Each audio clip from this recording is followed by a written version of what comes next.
Hello. Welcome to my new tutorial on the SmartAssistant channel. I hope you are well. In this tutorial, I will show you how to find and restore posts you recently deleted from your TikTok profile. Without further ado, let's get started right away. The first thing you need to do is to open the Google Play Store or the App Store and check if you have the latest version of the TikTok application. If you don't have it, update it. Once you have done that, open the TikTok application.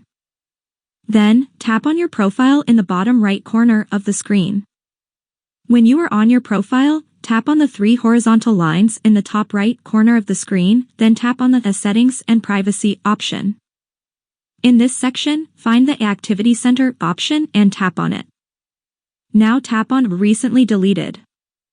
Here you can see all the posts you recently deleted, provided it has not been more than 30 days since you deleted that post.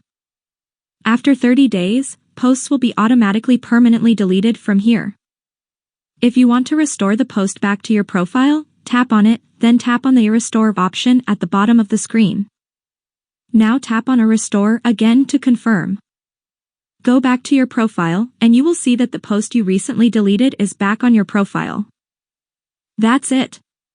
I hope you found this video helpful. If you did, please like it and subscribe to my channel, it would mean a lot to me. Thank you very much for watching, and see you in the next video.